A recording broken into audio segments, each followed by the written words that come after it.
First of all, I think it's important for me to state that I am married. I've got children, 6 of them. In other words, I'm a father, I'm a husband, I'm now even a grandfather now.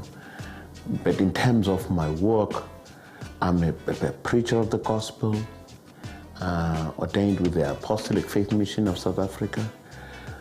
I do lecturing at the Auckland Park Theological Seminary because I also believe that it is important to train people for the ministry. I'm also an author of several books. I do marriage counseling. I also do youth counseling. Basically, I love evangelism. That's my basic ministry. I know that the media has focused on other things in my life, but evangelism being my basic ministry, and of course, I'm interested in marriages, build marriages, because it's so important. A lot of people, even in our churches, we don't focus on marriages. We just help people, marry and tie the knot, but at the end of the day, we don't walk the journey with them. And I'm also into areas of sexuality, sex in marriage, because for many people, that's a taboo.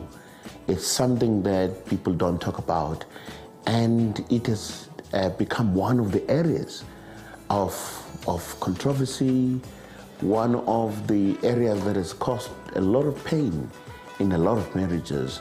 It's for that reason that I believe that we need to talk about it openly and transparently, and hear what the Bible says about all those things, because I believe the Bible says a lot about those things. There are 2 fallacies that we need to deal with in many situations. Number 1, that there is a perfect marriage. This is a fallacy. There is no perfect marriage because there is no perfect man, there is no perfect woman, right? And that's the fallacy. People say there are marriages made in heaven, and that's actually a fallacy, right?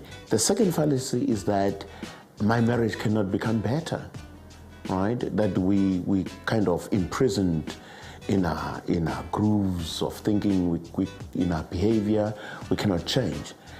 People can change. People have got an ability to change. Marriages can become better.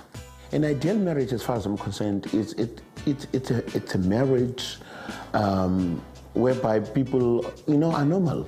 They've got struggles, but instead of giving up on their problems and conflicts, they've got a willingness to engage each other, to love each other. Because when you talk of marital love, at the same time you talk about the agape love of God. Loving the loveless, loving the unlovable. To say I'm committed to this person, irrespective of the problems that we might have experiencing, the hurdles. Yeah. For me, that will be a perfect marriage, to say, I may not like some of the things you're doing, but I love you.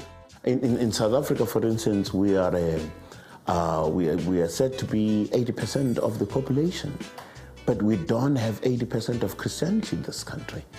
And if as Christians, we could be involved in social issues, talk about them, become practical and realistic, right? And very, very important. The bottom line would be then, let us embrace the God of creation. Let's not just be comfortable with the God of redemption. Let us embrace the God of creation. In fact, there would be no redemption without creation. It's creation, and if something goes wrong in creation, then God comes in and redeems the situation. But as Christians, we'll have to stand up. We'll have to make our voices known, because that's critical. That is critical. that we make our voices known in our world.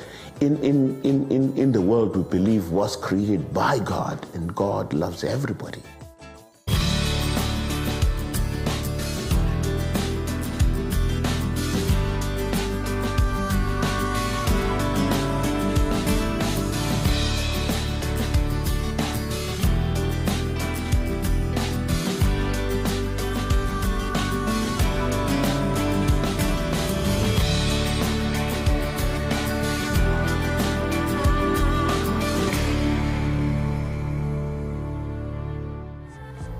Top Gospel, faith that elevates.